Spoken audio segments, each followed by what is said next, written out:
ভাই আচ্ছা, আমরা এই বিষয়ে আমরা একটু এই যে মোদির কথা যেহেতু উঠলো, মোদির এই বক্তব্যটা একটু শুনে নেই। এটাও একটা ফানি জিনিস। শোনেন আপনারা। এত মুসলমান মুমিনদের শোনাই, হিন্দুদের একটু পচানো উচিত, আমাদের দায়িত্ব। এটা একটু শোনেন, হ্যাঁ? मैं विज्ञान को तो ज्यादा समझता भी नहीं, जानता भी नहीं, लेकिन शायद आज से 40-50 वर्ष पहले किसी ने स्टेम सेल्स ट्रीटमेंट की चर्चा की होती तो लोगों को बड़ा अजूबा लगा होगा कि कैसे संभव होगा, ये तो हवा की बातें हैं सब वगैरह। लेकिन जिन्होंने महाभारत पढ़ा है या सुना है, उनको मैं महाभारत की तरफ ले जाना चाहता हूं। और मेरी जो छोटी सी समझ है उसके हिसाब से मुझे लगता है कि कर्ण का जो जन्म हुआ था वो स्टेम सेल का साइंस था, टेक्नोलॉजी थी। क्योंकि शास्त्र ये कहते हैं कि कर्ण का जन्म माता कुंती की गोद से नहीं हुआ था। कर्ण के जन्म की सारी जो कथा आती है वो शरीर पर से एक छोटा सा हिस्सा लिया और उसी में से कर्ण पैदा हुए। अब स्टेम सेल वाले यही करते हो ना, डॉक्टरों का सर्टिफिकेट चाहिए।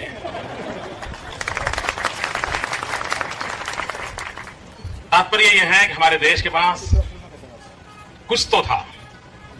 अब आज लेबोरेटरी में सिद्ध हो रहा है, लेबोरेटरी हो सकता है अमेरिका की हो, लेकिन यह सिद्ध हो रहा है। हो सकता है कर्ण के संबंध में किसी के मन में सवाल हो कि भाई शायद मोदी जी ने कहा, लेकिन उतना तो वर्णन नहीं है। अब हम प्लास्टिक सर्जरी को देखें। मुझे लगता है कि दुनिया में सबसे पहली प्लास्टिक सर्जरी शरीर मनुष्य का और माथा हाथी का, गणेश जी का निर्माण।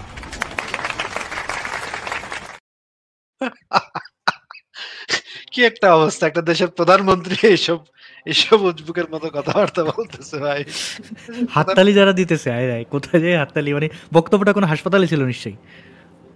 ভাই ভাই একটা একটা আইরনিক্যাল ব্যাপার বলি, মানে ধরেন যে মুমিন মুসলমানদের এটা দেখাবেন, এরা খুব খুশি হবে এই বিষয়টা দেখলে, বাট একটু পরে ওয়াজে হচ্ছে ঠিক একই রকম কথাগুলো শুনবে, বাট এটার মধ্যে হচ্ছে একটু আরবি কথা থাকবে, কিছু কোরআনের রেফারেন্স থাকবে। মানে মুসলমানদের এই হিপোক্রেসিটা আমি মানি। বাট ভাই আমি যেই কথাটা ওই সময় বলতেছিলাম আর কি, যে ধরেন বেবি শেটির একটা উদাহরণ আনেন, আমি বলি বেবি শেটে আপনি যদি ব্যক্তিগত জীবনে দেখেন, এই মানুষটা আমি শিওর, যেহেতু সে এত পড়ালেখা করেছে বা সে এত জানতে চেয়েছে বা চিকিৎসা শাস্ত্র সম্পর্কে সে জানে, আমি শিওর যে সে ধর্মের প্র্যাকটিস করে না। বাট যখন সে হচ্ছে একটা অপারেশন করে, সে অপারেশনের আগে আসলে আমার যেটা মনে হয়, এটা অবশ্যই এটা ভুল হতে পারে, বাট যখন সে অপারেশন করে তার মধ্যে একটা ভয় কাজ করে যে সে এখানে ফেল করতে পারে।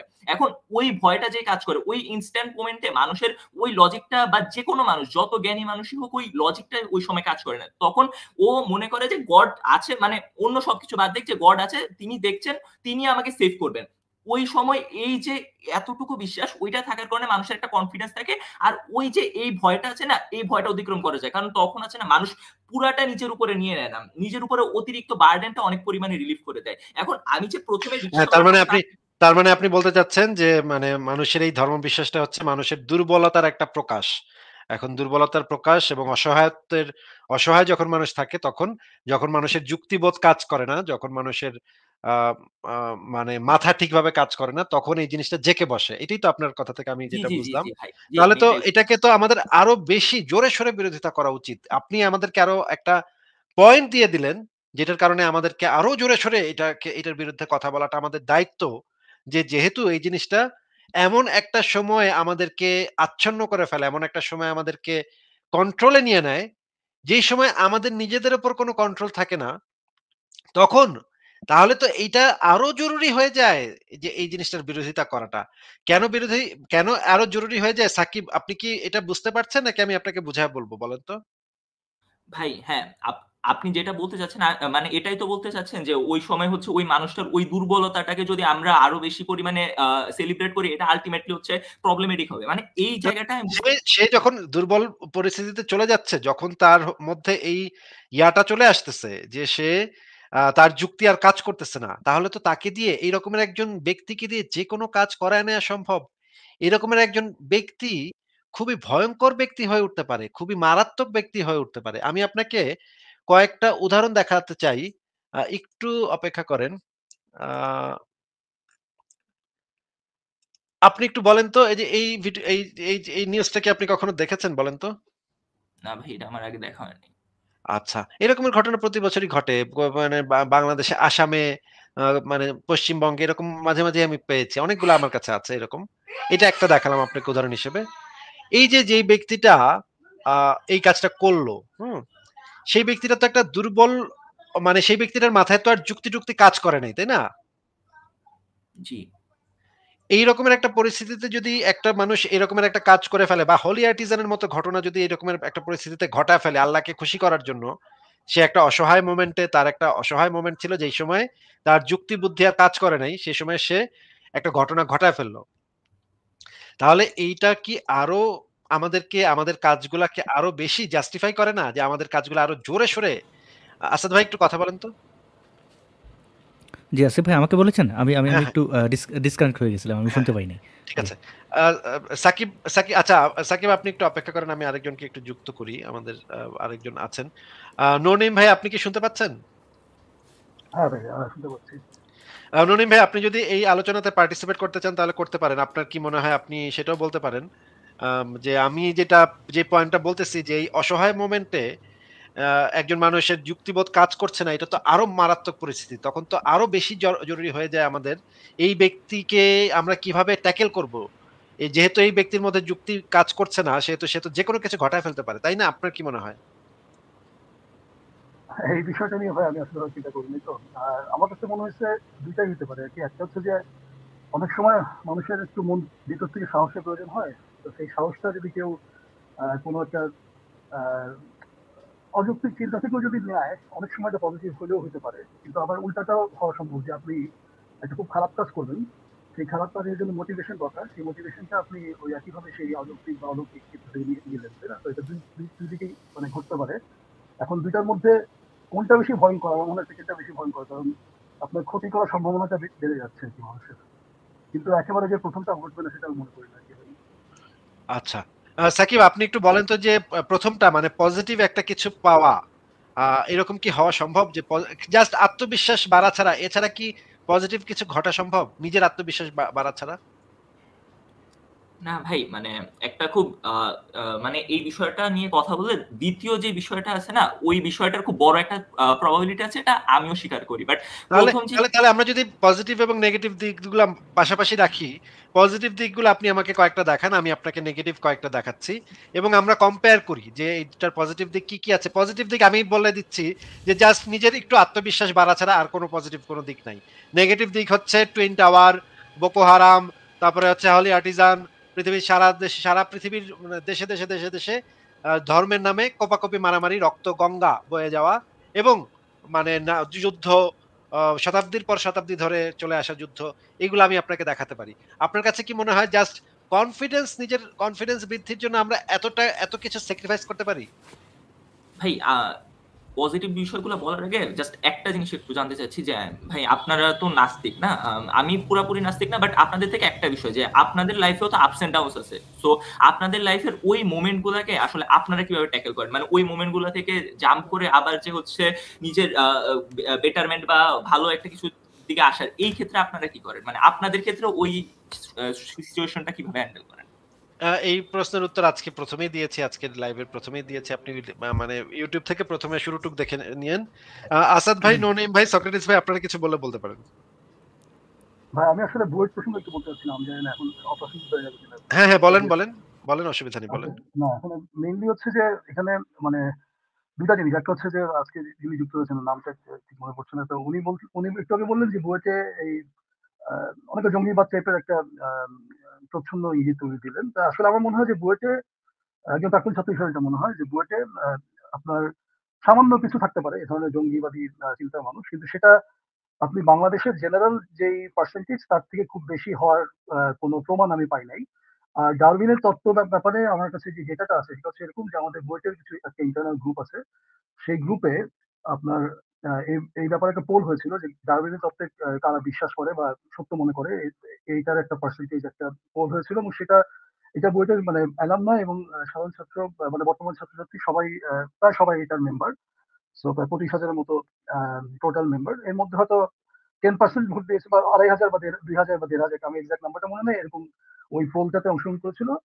তো সেখানে 44%, 44% তারা ডারউইনের তত্ত্ব সত্য মনে করে এই পক্ষে মতবাদ দিয়েছে, আর 56% বলেছে তারা বিশ্বাস করে না বা তারা এটা সত্য মনে করে না। তো 44% যদিও এটা সংখ্যা লঘু বা তারপরেও আমার মনে হয় আপনি যদি বাংলাদেশের যে কোনো ইউনিভার্সিটি লেভেলে আপনি পোল নেন, এই 44%কে বিট করা ডিফিকাল্ট হবে। এটা আমার আমার বিশ্বাস আর কি, মানে এটা হ্যাঁ বিশ্বাস শব্দটা ইউজ করলাম এখানে, আমার প্রমাণ নাই, কিন্তু অর্থাৎ এখানে আমার যেটা মনে হচ্ছে যে বুয়েটের মধ্যে বরং এই ধরনের বিজ্ঞান মনস্ক চিন্তা ভাবনার প্রচার বা কি বলে এটাকে প্রচলনটা অন্যান্য জায়গার তুলনায় বেশি। আপনার তো এখানে বেস লাইনটা সেট করতে হবে। আপনি যদি এখন বুয়েটের সাথে বা বাংলাদেশের একটা অংশ হচ্ছে বুয়েট, বা বাংলাদেশের একটা ছোট্ট একটা অংশ হচ্ছে বুয়েট, বাংলাদেশের কিছু ছাত্র ওখানে যে ছাত্ররা আছে তারা মোটামুটি ভাবে বাংলাদেশের বেস্ট রেজাল্ট করা ছাত্রদের মধ্যে পরে আর কি ইউনিভার্সিটি ভর্তির সময়। তো সেইভাবে চিন্তা করলে আমার মনে হয় যে 44% খুব খারাপ বলা যায় না আর কি। এই ব্যাপারে আপনাদের কোনো মন্তব্য থাকলে বলতে পারেন যে। আমার কাছে মনে হয় আপনি যেটা বলেছেন যে ঠিকই বলেছেন। বুয়েটে আমরা শুনতে পাই অনেক কথা, বুয়েটের সম্পর্কে অনেক কথা আমরা শুনতে পাই। কিন্তু সেই জিনিসগুলো আসলে ইয়াগুলা চলে আসে নিউজ পেপারে, একদম সবচেয়ে এক্সট্রিম এক্সাম্পল গুলা চলে আসে। এক্সট্রিম এক্সাম্পল গুলা যখন চলে আসে তখন আমাদের হয়তো একটা ধারণা হয়। কিন্তু আমারও মনে হয় যে বুয়েটে আবার এত খারাপ অবস্থাও আমার কাছে মনে হয় না। এটা আমাদের বাংলাদেশের বর্তমান মানে যে একটা ওয়ার্ড পরিস্থিতি, জাস্ট, সেই একটা পরিস্থিতিতে ওয়ার্ড জি ভাই, আপনি তো বুয়েটের উদাহরণটা দিলেন, তো আমি একটা কথা বলি যে মাহমুদুল হাসান সোহাগ সে কিন্তু নিজের অনেক ভিডিওতে বলছে যে সে বুয়েটে যাওয়ার আগে কিন্তু সে নাস্তিক ছিল। সো বুয়েটে গিয়ে তার থার্ড ইয়ার ফোর্থ ইয়ারের দিকে কিন্তু ধর্মের দিকে ঝোঁকটা শুরু না, হয়েছে। না, তো বুয়েটে ভাই যাওয়ার এই আগে সে নাস্তিক ছিল, এটা সে নাস্তিক কাকে বলে এটা পর্যন্ত সে বলতে পারবে না। আমি তাকে যদি এটা জিজ্ঞেস করি, সে এটা পর্যন্ত আমি একদম নিশ্চিত করে বলতে পারি নাস্তিক কাকে বলে, নাস্তিক শব্দটার রুট কোথা থেকে আসছে, এটা অন্তত জিজ্ঞেস করলেও হয়তো সে বলতে পারবে না। আমার কাছে যেটা মনে হয় সে নাস্তিক ছিল, এটা আমার কাছে কখনোই আসিফ ভাই, মনে হয় আমি না। আমি তার সে হয়তো আমি তার সে হয়তো ইয়েটা দুদিন নামাজ দেখেছিলাম। পড়ে নাই, সে হয়তো জুমা দুইবার জুমা মিস দিছে, তখন পোলাপান বন্ধু বান্ধব কইছে ওই তুই তো নাস্তিক হয়ে গেছিস, তখন সেও সে বলছে তার হ্যাঁ হ্যাঁ। সে তার বক্তব্যেই বলছে, হ্যাঁ আমি এটা দেখছি, আমি দেখে আমি তাজ্জব যে কি 6-7 থাকতে মানে সে হাস্যকর কিছু বিষয় ধরছে, সে নাস্তিক। হ্যাঁ, তারপরে সে এইচএসসি শেষ করে বা এরকম কিছু একটা উদাহরণ দিচ্ছিল যে এগুলো আসলে যুক্তিতে টেকে না। মানে সে যেভাবে নাস্তিক নিজেকে দাবি করছে এটা আসলে বাস্তবতার ভিত্তি খুব সামান্য, এবং সেটা আমার কাছে মনে হয় সে এখন নাস্তিক। হ্যাঁ, আগে নাস্তিক ছিল না, এখন সে বুঝছে হ্যাঁ যে আসলে ব্যাপারটা কি, কেমনে ধান্দা করা যায়, হ্যাঁ কেমনে কী করা যায়, এগুলো বোঝার পর সে এখন নাস্তিক, কিন্তু আগে নাস্তিক ছিল না। যেটা বলছে এটা তার ইয়ের জন্য, মানে আমাদের অ্যাডভার্টাইজের জন্য। আমাদের এলাকায় একটা পোলাপান ছিল বুঝছেন, জুম্মার দিনে মসজিদের সামনে দাঁড়া বিড়ি খেত। তখন আমরা মানে গুরুজনেরা তখন যাওয়ার সময় বলতো ওই কিরে তুই তো নাস্তিক হয়ে গেছিস, তুই তো জুমার নামাজের কথা বইলা ঘর থেকে বাইরে তুই বিড়ি খাস, তো তুই নাস্তিক হয়ে গেছিস। আর ওগুলো না খুব ভাব নিত, নাস্তিক হয়ে গেছে এমন একটা ভাব নিয়া, সানগ্লাস লাগে এমন একটা নামাজের সময় সানগ্লাস লাগে হাঁটতো রাস্তায় রাস্তায়, মানে ভাবটা নিত না সে নাস্তিক। হ্যাঁ, সে আর নামাজ টামাজ পড়া লাগবে না। কিন্তু আবার দেখা যেত 2 দিন পরেই যে তারাবির নামাজে দেখতাম তারে বোমা ফুটাইতে বেরিয়ে গেছে। ওই কি জানো তারাবি না তো সবে সবে সবে মেরাজের সবে বরাত, হ্যাঁ। সবে বরাতের রাতে। হ্যাঁ, ওই দিন দেখতাম আবার বেরিয়ে গেছে, ওই দিন আবার হো হো করে কানতেছে আল্লাহর কাছে। হ্যাঁ, তখন এই টাইপের নাস্তিক তো ভাই আমরা ছোটকাল থেকে দেখে আসতেছি যে তিন তিন জুম্মা মিস দিছে এই কারণে নাস্তিক। এই সমস্ত নাস্তিকের কি কোনো ইয়ে আছে? কি বলেন ভাই? কোথা থেকে কি এরা নাস্তিক? ভাই ভাই সোহাগের ব্যাপারে একটু বলি স্যার। সোহাগ হচ্ছে সোহাগের সাথে পার্সোনাল পরিচয় নেই, কিন্তু মানে সোহাগের যে চেঞ্জ হয়ে থাকে ধরলাম, সেই চেঞ্জটার কারণে বুয়েট দায়ী বা বুয়েটের পরিস্থিতি দায়ী এরকম কোনো সুস্পষ্ট প্রমাণ বা কোনো কথা সে বলেছে বলে আমার মনে পড়ছে না। আর এখন কারণ বুয়েটে বিভিন্ন রকমের মানুষ আছে, বুয়েটে তাবলিগ করে অনেকেই আছে। আমাদের সময় দেখতাম তাবলিগের লোকজন আসতো নামাজ পড়ানোর জন্য হলে হলে, এবং বা মানুষ আসলে জেনারেলি বিরক্তই হইতো, মানে তাদের কিভাবে অ্যাভয়েড করা যায় বিভিন্ন বুদ্ধি করতে আর কি, যে কিভাবে কি বললে তারা বিরক্ত করবে না আর কখনো। এই ধরনের অনেক মজার মজার কাহিনী আছে। তো মানে এটা ওই ইয়ে দায়ী, মানে সরি আমার কথা শোনা গেছিল না, তো এটার জন্য বুয়েটের পরিস্থিতি দায়ী সেটা মনে হয় না।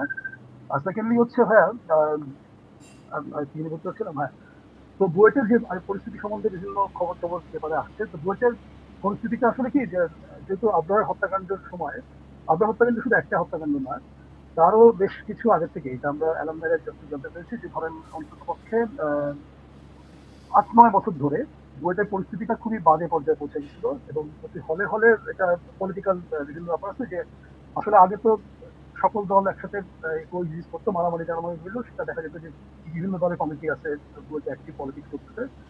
আর গত 8-9 বছর ধরে যেটা হচ্ছে পুরোপুরি একটা মাত্র পার্টি, সেটা একটা মাত্র পার্টির একত্রিত আধিপত্য কায়েম করছে, এবং সেটার জন্য তারা র্যাগিং এর নামে বা পলিটিক্যাল বিভিন্ন প্রোগ্রামের নামে ছাত্রছাত্রীদের উপরে এবং খুব সিরিয়াস লেভেলে অত্যাচার করছে। এবং এটা মানে অনেক ডকুমেন্টারি এভিডেন্স আছে, প্রায় 50টার উপরে মনে হয় ফার্স্ট হ্যান্ড হ্যাঁ, হ্যাঁ, উইটনেস এটা আছে। আমরাও জানি। এটা ঠিক বলেছেন। হ্যাঁ।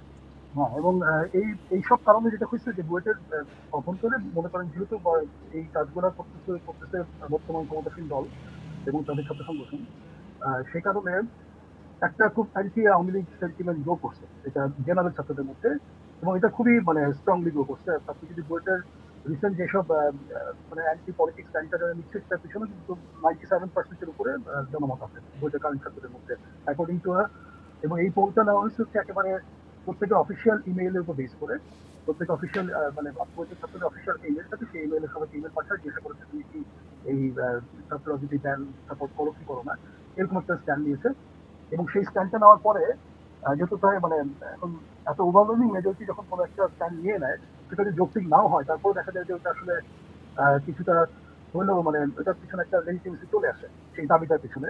আর সেকেন্ডলি যেটা হইতেছে যে এই সময় আবার ওই হিজবুত তাহরিরের নামে একটা ইমেইল আসছে, যে ইমেইলটা পাঠানো হচ্ছে কোনো বইটার এরকম অফিসিয়াল ইমেইলেই অনেকের কাছে।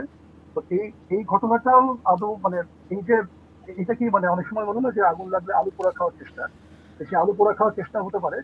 এবং এবং যেহেতু বইটা একটা অ্যান্টি লিগ সেন্টিমেন্ট কাজ করছে, সেই সেন্টিমেন্টটাকে পুঁজি করে হয়তো জঙ্গিবাদী বা এই ধরনের উগ্র মনস্ক মানুষদের চেষ্টা করতেছে বইটার ভিতরে একটা স্ট্যান্ড নিতে, সেটা হতে পারে। আবার পুরো জিনিসটা পিছনে অন্য কোনো সাজানো ব্যাপার থাকতে পারে, এটা আমি মানে নিশ্চিত করে বলতে পারি না। নোনেম ভাই, আপনি বেশ জ্ঞান গভীর আলোচনা আমাদের বলছিলেন যে আমি দুঃখিত আপনাকে থামানোর জন্য, যে না আমি না দুই তিনটা প্রশ্ন আপনাকে করতে চাই। যেমন আমরা যদিও খুব আস্তে শুনছিলাম আপনাকে, আমি আমার অভিজ্ঞতা বলি যে বুয়েটের স্টুডেন্টরা বাংলাদেশের এমন এমন পর্যায়ে আছেন যারা কিন্তু বাংলাদেশটাকেই মানে এক প্রকার বিনির্মাণ করছেন। আমি তাদেরকে চিনি পার্সোনাল ইয়েতে, এবং তারা ধর্মকর্ম এগুলোর সাথে যুক্ত নাই। এখন ধার্মিকরা যেরকম বলে বেড়ায় যে হ্যাঁ আমি ধার্মিক, হ্যাঁ কপালে ধরেন দাগ ফালাই ফেললো, হ্যাঁ সোহাগের মতো এরকম অনেকেই, কিন্তু আসলে যারা নিধার্মিক তারা তো ওইভাবে নিজের প্রচার, হ্যাঁ আমি ধার্মিক না, আমি নাস্তিক, দেখো এগুলো বলতে চান না। বিশেষ করে বুয়েটের স্টুডেন্টরা তো নাই। এবং যদি জরিপের কথা বলি, জরিপটা আসলে কীভাবে হয়, যদি এখন আমরা জরিপ করি যে কোকাকোলা বয়কট করবে হা বা না, তাহলে দেখবেন যে 90% কোকাকোলা বয়কট করবে। আমরা যদি বলি ফেসবুক, দেখবেন 90% বয়কট করবে না বলে ভোট দেবে। তাহলে মানে দুইটা প্রোডাক্ট, মানে যদি বলা হয় যে ইসরায়েল বা ধরেন ইহুদি, তাহলে আপনি তো মানে খুঁজা মানে রুটে গেলে একই কথা। তো ফেসবুক বয়কট করবে না কোকাকোলা বয়কট করবে, তার মানে বয়কটের ব্যাপারটা বা ভোটাভুটি এটা আসলে আপেক্ষিক। হ্যাঁ, বিজ্ঞান ভিত্তিক ব্যাপারে অনেক বুয়েটের স্টুডেন্ট আছে তারা আসলে ধর্মটা পড়েই নেই, জানেই না। আমি কিন্তু বয়কটের ব্যাপারে আসলে বলছিলাম না, আমি বলছিলাম যে রাজনৈতিক রাজনীতি দানের ব্যাপারে মানে না কোকাকোলা না, হ্যাঁ আমি বয়কটের ব্যাপারে। জি, জি। আমি ওইটাই বলছি, মানে বয়কটটা যেহেতু এখন ট্রেন্ডিংয়ে, আপনি যদি ভোটের কথা বলেন, ভোটে তো একই জিনিস আসবে। তো ধরেন আপনি কোকাকোলাকে ভোট দেবেন নাকি মোজোকে, তাহলে এখানে দেখবেন যে 99% মোজোকে ভোট দেবে। আবার যদি ফেসবুককে ভোট দেবেন না, এখন এই ফেসবুককে ভোট দেওয়ার সাথে যদি ইসলামিক কোনো জিনিস মানে ইসলামকে রিপ্রেজেন্ট করে এমন কোনো সাইট বলেন, নাই তো। এটা একটা ব্যর্থতা, আমাদের নাস্তিকদেরই ব্যর্থতা বলা যাবে। কিন্তু এখানে আসলে ভোটাভুটি 14-15 মানে 2014-15 দিকে কিন্তু আগে একটা ছবি কিন্তু প্রচুর ভাইরাল থাকতো, ফেসবুকে দেখা যেত যে আপনি কোন দিকে যাবেন, ফেসবুক নাকি কোরআন, এরকম কিন্তু ছবি দেখা যেত। কোরআন না, এখানে আপনি যদি স্বয়ং মোহাম্মদ যদি এখন কবর থেকে যদি উঠাও আসে কোনো প্রযুক্তির মাধ্যমে, বিজ্ঞানীদের কোনো কল্যাণে, টাইম ট্রাভেলিং বা যা কোনো কিছু, তারপরে মোহাম্মদের দিকে যাবে না। এই এক্সাম্পল দিলে লাভ নাই। তো এই ভোটাভুটির ব্যাপারে বলছিলাম, দেখেন এখন যদি রাজনৈতিক ভোটও চিন্তা করেন, হ্যাঁ কার দিকে যাবে, এটা তো আমরা সবাই জানি। কিন্তু এগুলো আসলে আপেক্ষিক আমার কাছে মনে হয় না। কিন্তু আমি বুয়েটের শিক্ষার্থীদের মধ্যে যারা আসলেই প্রথিতযশা, যারা আসলেই বিদ্যাটাকে সেভাবে গ্রহণ করছেন, তাদের মানে তাদের যে অবদান বাংলাদেশে আমি কিছুটা ফিল করি যে তারা আসলেই সত্যিই ভালো ভূমিকা রাখেন। এখন এই ধর্মান্ধদের কবলে তাদের তো বেশি দেখা যাবেই, তারা লাফায় বেশি, চিৎকার করে বেশি, আবার ওইখানে আসল জায়গায় নাই। যেমন ধরেন আসিফ মহিউদ্দিন ভাই, উনি কিন্তু আলেম, মুফতি, কিছুই কোনো ডিগ্রি নাই, কিন্তু তারপরে দেখেন, আমি আমার কথা নাই বললাম, হ্যাঁ, তো তারপরে দেখেন যে এই যে হম্বিদম্বি দেখায় মোল্লা মুন্সিরা বিভিন্ন জায়গায়, কেউ বিতর্কে আসে না। বিতর্কে আসে না কেন, এটা যদি একটা এক্সাম্পল দিই, যেমন রাহুল, সে আমারে ভাবছিল যে আমি তো বিতর্ক জানি না, আমি কারোর সাথে কথা বলি না, সে এসে উল্টে ফেলবে। তো এই যে ধরেন এই যে বাটপারিগুলো করে যে আচ্ছা আমরা বুঝে বুঝে যাবো, তো তাদের কি জ্ঞানের শেষ নাই? মানে তাদের কি জ্ঞানের নাই, মানে হ্যাঁ এত আমরা জানি কোরআন হাদিস দিয়ে উল্টে ফেলবো, হ্যাঁ যে মাদ্রাসায় পড়ে তার সাথেও ডিবেটে আসে না, এটার কারণটা কি? ওরা আসলে সত্যটা জানে, ওরা নিজেরা আমার কাছে মনে হয় যে এই ধর্মপ্রচারক যারা আছে এরা নিজেরাও নাস্তিক। হ্যাঁ, এরা এগুলো বিশ্বাস করে না, শুধুমাত্র তাদের স্বার্থে ব্যবহার করে। স্বার্থটা কি? যে তারা প্রচুর ফেম পায়। আজকে ধরেন ওই যে কোনো একটা বক্তা নাস্তিক হয়ে গেছে, তারপরে তার নিয়ে বিতর্ক, তো সে ওখানে বলতেছিল যে কোনো নাস্তিক যদি আস্তিক হয়ে যায়, মুফতি মাসুদের এখানে উদাহরণ টালছিল যে মুফতি মাসুদ সে কোরআনের উপরে জুতো রাখছে, এখন যদি সে বাংলাদেশে আসে তাহলে সবাই তারা মাথায় তুলে রাখবে। কেন? যে আচ্ছা এত বড় মুফতি, সে নাস্তিক হয়ে গেছিলো, ভাগ্য মানে কোনো রকম ইজ্জতটা পাচ্ছে যে আস্তিক হয়ে গেছে, আল্লাহরে মানছে, ব্যাস আমাদের ইজ্জতটা কোনো রকম এটা রক্ষাটা পাইছে।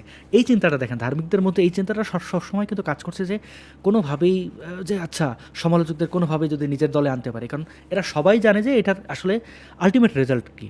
বুয়েটের স্টুডেন্টরা যদি বলে আমি প্রচুর ধার্মিক, হ্যাঁ আমি অমুক, আমি বিজ্ঞানে পড়িতে কী হয়েছে, আসলে সে ধর্ম পড়ে নাই।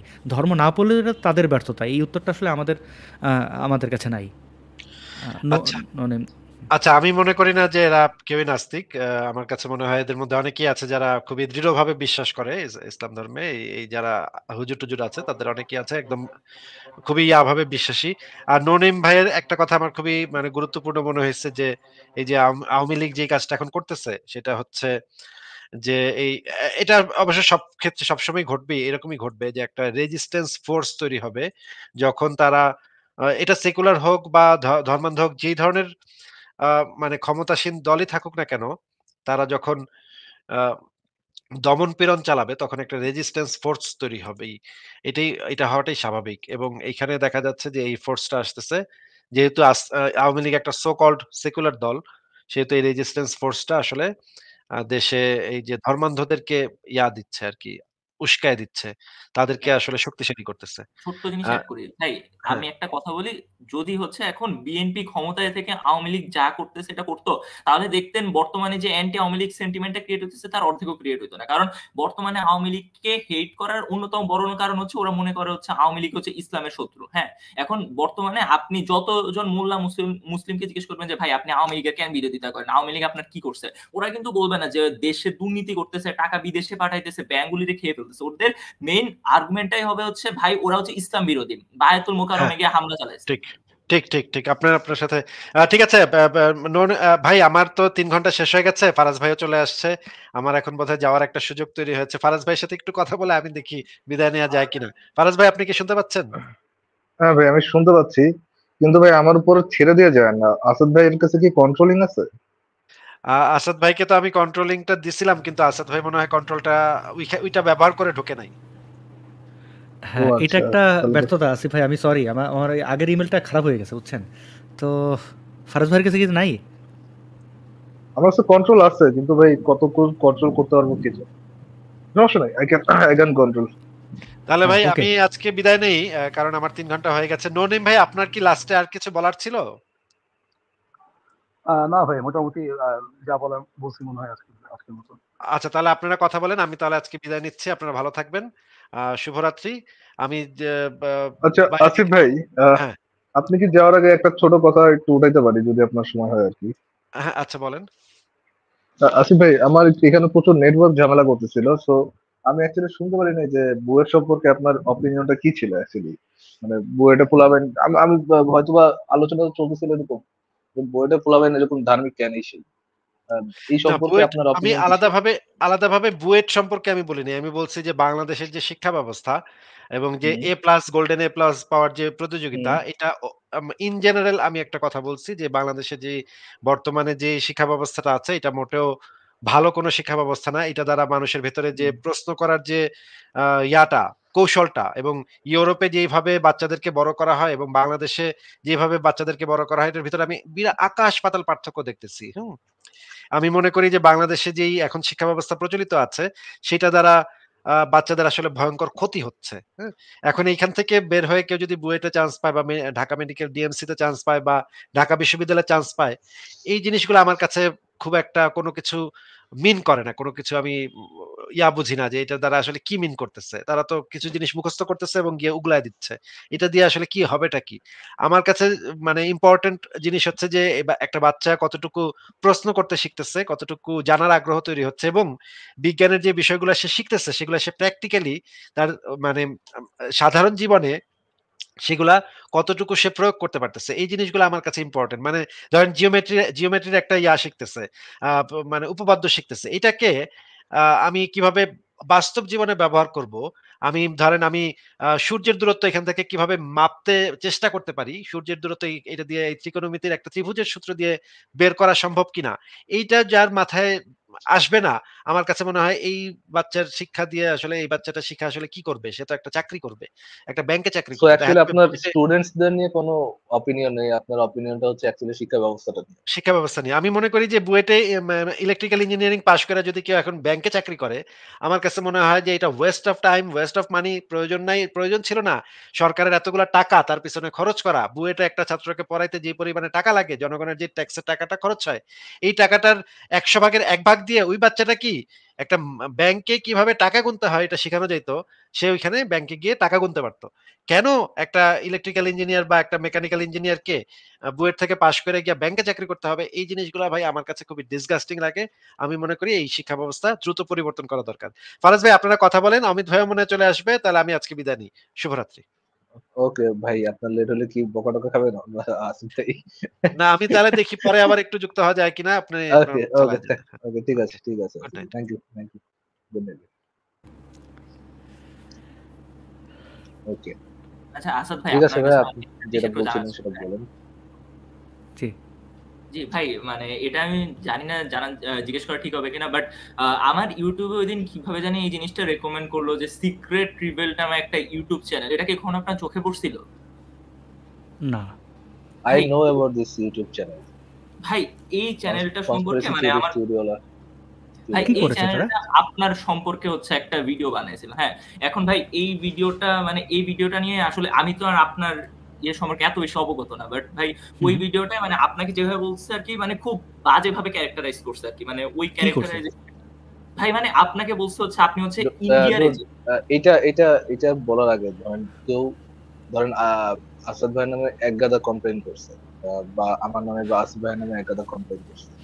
কমপ্লেন দেখে কোন একটা রিয়াকশন করার আগে ফোকাস অন যে কমপ্লেনের সপক্ষে কি এভিডেন্স দিছে। আচ্ছা ফরাজ ভাই, আপনি আমি বলতে বোধহয় কি এটা এটা টাচ করতে পারছি, আমি বোধহয় এটা বুঝতে পারছি। আচ্ছা, ওইখানে কি এমন কিছু বলা হয়েছিল যে হিন্দুদের কাছ থেকে টাকা পাই এরকম কিছু? জি জি জি জি ভাই, রাইট রাইট, আচ্ছা আচ্ছা, আমি বলে দিই এই ব্যাপারটা। এটা আমার একটা ভিডিওতে আমি সানিউরের ব্যাপারে বলছিলাম, যারা আসলে 2013-14 সাল থেকে অ্যাক্টিভ নো অনলাইনে। No no no no no no Amit ভাই, আসাদ ভাই একটা সেকেন্ড, ইউ ডোন্ট হ্যাঁ, হ্যাভ টু এক্সপ্লেইন। আমরা ওই ভিডিও সবাই দেখছি, অলমোস্ট সবাই দেখছি। আপনি আপনার পজিশনটা কি ছিল সবাই দেখছি। আপনি যে অ্যাক্টিভলি টাকা যারা খাচ্ছে তার এগেইনস্টে কথা বলছেন, এটা আমরা সবাই দেখছি, বহুবার দেখছি এটা। and আপনি স্বতঃস্ফূর্ত ভাবে কাজ করছেন, এই জিনিসটা আমরা দেখছি। নাও থিং ইজ, কি এভিডেন্স দেওয়া হচ্ছে এবং কি দাবি করা হচ্ছে, এই দুটা মিলা দেখা। আপনি কি মিলা দেখছেন যে যেই দাবি করা হয়েছে সেটা সম্পর্কে প্রপার এভিডেন্স দেওয়া হয়েছে? ভাই মানে দেখেন, আসাদ ভাই সম্পর্কে জানার সোর্সটা কিন্তু আমার কাছে খুব লিমিটেড, জাস্ট হচ্ছে ওনার ইউটিউব ভিডিও। হ্যাঁ, ইউ আর don't you don't have to know, আপনার তো আলাদা করে জানার দরকার নেই। যে দাবি করতেছে সে দাবি সপক্ষে এভিডেন্স দিচ্ছে কি। ভাই ফারাজ ভাই, উনি এখানে যদি আমি যদি একটু ইন্টারাপ্ট করি, না না, ফারাজ ভাই, আসাদ ভাই ইয়ে করে না, কোনো দরকার নেই। না আপনি না, যদি এখানে একটা এক্সপ্লেন মজার করতে বিষয় চান, আছে। প্রতিদিন নতুন নতুন এরকম আসবে, বাট দ্য থিং ইজ আমাদের এই মেন্টালিটি তো গ্রো করা উচিত। এভরি সিঙ্গেল ডে আপনাকে এসে এক একজন এক এক ইয়ে বলবে, আপনি তার ইয়ে দৌড়তে থাকবেন, কোনো দরকার না নেই। না, এখানে সাকিব ভাইয়ের প্রশ্নটা খুবই আমার কাছে মনে হয়েছে, দেখেন আমি তো শুরুতে ছিলাম, আমার কাছে এটা মনে হয়েছে যে আচ্ছা এখানে একটা শুভঙ্করের ফাঁকি আছে। ফাঁকিটা কি? আমাদের ফারাজ ভাই, আমরা আমাদের যত ধরনের অ্যাক্টিভিজম করি, আমাদের অনেক চ্যানেল নষ্ট হয়, আমাদের অনেক ভিডিওস থাকে না, অনেক কিছুই থাকে না, কিন্তু ওইখানে যেটা করা হয়েছে, একটু সংক্ষেপে বলি, সংক্ষেপটা কি, ওইটা অন্য একজন ব্যক্তির ব্যাপারে বলা হচ্ছিল, সানিউর রহমান। এই ব্যাপারে অনেকেই যারা অনেক দিন ধরে অ্যাক্টিভিজম করেন, সানিউর রহমান খুব দুর্দান্ত কার্টুন আঁকতেন, এটা আমরা মোটামুটি অনেকেই জানি, অনেকে হয়তো জানি না। তিনি ভালো ভিডিও তৈরি করতেন, যেমন 2014-15 সালের দিকে উনি ভিডিওতে খুব ভালো মানে অ্যাক্টিভ ছিলেন। তো উনি কিন্তু পরে নামটাম বদলে উনি হিন্দু ধর্ম গ্রহণ করছেন, এরকম একটা ব্যাপার। সত্যনিষ্ঠ 8 জন নাম রাখছিলেন, তারপরে অনেকদিন জয় শ্রীরাম বলছিলেন, তারপরে হারিয়ে গেছেন নিজে থেকেই। এখানে কিন্তু কোনো মুমিন মুসলমান তারা অ্যাটাক করছে এমন না। কিন্তু ওইখানে আমার একটা বক্তব্য ছিল যে সানিউর রহমান, তিনি আমি একটা সময় বাধ্য হয়ে তার কাছে গেছিলাম, আশ্রয়ের জন্য। তিনি আমাকে বলছিলেন যে সবচেয়ে বড় ইস্যু হচ্ছে টাকা, এবং এই টাকা কীভাবে পাইতে হবে এরকম এরকম। তো ওইটা আমি এক্সপ্লেন করছিলাম, কিন্তু যারা এই ভিডিওটা আপলোড করছে ওইটা কাট একটা অংশ। আচ্ছা, ওই ওই ভিডিওটা এখন আছে সানিউরের ব্যাপারে, আমার এই বক্তব্যটা এখন ইউটিউবে কোনো না কোনো জায়গায় খুঁজে পাওয়া যাবে। আমার এই চ্যানেলটা নাই যেখানে আমি ওই ভিডিওটা আপলোড করছিলাম, সেখানে সানিউর আমাকে বলছিল যে আচ্ছা, হ্যাঁ, যে মুসলমানদের বিরুদ্ধে আমি বলতেছি আমাদের টাকা দিতে হবে। ওইটা আমি এক্সপ্লেন করছিলাম, ওই অংশটা কেটে ওইখানে ওইটা যুক্ত করা হয়েছিল। আচ্ছা, যদি কেউ টাকা পায়, একটা সহজ বিষয় ফারাজ ভাই যেটা বলতেছিলেন, এই যে এটা যদি আমরা খাটাই ইয়ের ক্ষেত্রে, যে যদি কেউ টাকা পায় তাহলে সে কি বলবে অনলাইনে এসে যে হ্যাঁ আমার টাকা দাও আমি এদের বিরুদ্ধে বলবো? এটাকে কোনোদিন কেউ অনলাইনে বলবে না। তার মানে ওটা হচ্ছে একটা খণ্ডিত ক্লিপ, অন্য কারোর ব্যাপারে বলা হচ্ছিল, সেটাকে ওরা দেখায় নাই। ওই ভিডিওটা এখনও আছে। না হ্যাঁ, ভাই বাট ফারাজ আপনার ভাই, তো আপনি ফোকাস আমার করা কাছে উচিত জানেন ওইটাতে, ফোকাস করা উচিত এটাতে যে অমিত আমাকে এই অফার দিছিল and I accepted it. That would be an evidence যে হ্যাঁ ভাই নিজে স্বীকার করছে যে সে এটা অ্যাকসেপ্ট করছে। বাট ওরকম তো কিছু ছিল না, কারণ আমি নিজেও তো ভিডিওটা দেখছি, ভাই তাই না? একটা সেকেন্ড, ফারাজ ভাই আপনি আমাকে বলছিলেন যে এখানে ওরা যে কথা বলছে এই বিষয়ে, ডোন্ট মানে বি এটার দেখেন ভাই, বিরোধিতাকারী একটা অন্য একটা সাইড। একটা শিপের পালের মধ্যে আর একটা শিপ না হয়ে রেদার ব্রেইন ইউজ করা শিখেন ভাই। ভাই কেউ যদি ভাই বলে এটা, আপনি আমাকে কোথায় শুনেন থেকে আগে মানে ভাই বলার আগে কথা বুঝে তারপর রেসপন্স করেন। প্রত্যেকটা হিসাবে ভাই করতেছেন, কথাটা বুঝে রেসপন্স করেন। আসাদ ভাই যদি বলতো যে হ্যাঁ আমাকে এই অফারটা করছে, আমাকে সেই অফারটা ভালো লাগছে, এই অফারটা গ্রহণ করছে, দেন এটা একটা এভিডেন্স হতো যে এই সপক্ষে যে সে হিন্দুত্ববাদ বা এই যে এটার সপক্ষে কথা বলে। কিন্তু ভিডিওর মধ্যে এরকম কোনো ক্লিপ ছিল না, সোজা সবটা কথা। এটা তো এত কনফিউজ হওয়ার কিছু নাই। ভাই আপনি কি ভিডিওটা পুরোটা দেখছেন? আমি সিক্রেট আসাদ ভাইয়ের ভিডিওটা দেখছি, যেখানে আসাদ ভাইয়ের সম্পর্কে আসাদ ভাই নিজে যেটা সম্পর্কে বলছে সেটা আমি দেখছি। না ভাই, ওইখানে কিন্তু আমার তো ওই অন্য জাস্ট একটা একটা ক্লিপ ইউজ দেখা করা দরকার। হয় নাই। না, ওইখানে কিন্তু জাস্ট একটা ক্লিপ ইউজ করা হয় নাই। হাজারটা ক্লিপ ইউজ করা হোক, হাজারটা ক্লিপের মধ্যে এভিডেন্সটা কোথায়? এভিডেন্সটা দেন আমাকে। আচ্ছা ঠিক আছে, এটা একটা প্রপার এভিডেন্স দেন, এটা নিয়ে আমি চিন্তা করতে পারি। একটা প্রপার এভিডেন্স দেন দেখি, যে কোনো ভাই ক্লেম সপক্ষে প্রপার এভিডেন্স দেওয়া হয়েছে এরকম একটা এভিডেন্স দেন। ফারাজ ভাই, যদি আমার না যেটা থাকে, মনে হচ্ছে যে হ্যাঁ, যদি এভিডেন্স না থাকে, যদি ভাই বলে আরেকটা নতুন দাবি উঠাতে চান, দেন ভাই আমি শুনতে ইন্টারেস্টেড না। আর না যদি না ফারাজ এভিডেন্স ভাই, থাকে আমি আমি আমি প্রমিস জেনুইনলি শুনতে ইন্টারেস্টেড। একটু আমি করি যে হ্যাঁ, যেভাবে প্রেজেন্ট করা হয়েছে তাতে মনেই হবে যে এটা আমি বলছি। হ্যাঁ, এইটা এখানে একটা ফাঁকির ব্যাপার আছে। হ্যাঁ, এখানে যারা ধরেন আগের ভিডিওটা দেখেন নাই, আমার যে বক্তব্যটা ছিল সানিউরের ব্যাপারে, ওই বক্তব্যটা যারা দেখেন নাই তারা যদি এই ভিডিওটা দেখেন, এবং ওই ভিডিওটা অনেক পুরনো, 2017 সালের, তো ওইটা যদি এখন কেউ দেখায় তাহলে মনে হবে যে এটা আমি বলতেছি আমার ব্যাপারে। আসলে ব্যাপারটা একটু ভিন্ন ছিল। তো এটা অনেকেই বিভ্রান্ত হইতে পারেন, এটা হইতেও পারে। আরেকটা বিষয়, ফারাজ ভাই যদি আমি একটু যুক্ত করি, আজকে কিন্তু পাকিস্তানের যে প্রধানমন্ত্রী, হ্যাঁ, শাহবাজ শরীফ, সে কিন্তু আজকে বলতেছিল যে বাংলাদেশ আমাদের মতো একটা দেশ, তারা এত ডেভেলপ করছে, আরে আমরা এত ডেভেলপ করতে পারতেছি না। বাংলাদেশ তারা রেমিটেন্সের উপর নির্ভরশীল, আমরাও নির্ভরশীল। এই পার্থক্যটা দেখেন, যদি আমরা একটু ভিন্ন দিকে তাকাই, যে বাংলাদেশ কিন্তু এখনও পাকিস্তান হয়ে যায়নি। বাংলাদেশের এখনও মানুষের মধ্যে ওই ধর্মান্ধতা, শরিয়া আইন, এগুলোর কিন্তু এখনও প্রয়োগ হয় নাই। যে কারণে পাকিস্তান এখনও হিমশিম খাইতেছে যে তারাও রেমিটেন্স নির্ভরশীল, আমরাও নির্ভরশীল। তাহলে তারা আমাদের থেকে এত বেশি আগায় গেল কেন? তাদের এত ইন্ডাস্ট্রিজ, এত কিছু কেন? এটা কিন্তু একটা বড় উদাহরণ আমাদের এত ধরেন হতাশা, হ্যাঁ, বুয়েট নিয়ে এত কথা হচ্ছিল, বা আমাদের এত হতাশার মধ্যে কিন্তু বাঙালিরা এই জিনিসটা করছে যে আচ্ছা ঠিক আছে, আমরা এই ধর্মে আসছি, জিরাফে আছি।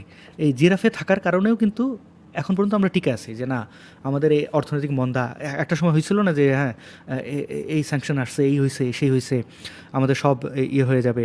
কিন্তু এখন পর্যন্ত আমরা টিকে আছি, কারণ এখন পর্যন্ত কিন্তু মোল্লারা ওই পরিমাণে বান্দরামিটা আমাদের সাথে করতে পারে নাই। এই যে ধরেন অমিত ভাই, এটার সাথে নিশ্চয়ই উনি কম্পেয়ার করবেন ওনার দেশের সাথে, ভারতের সাথে।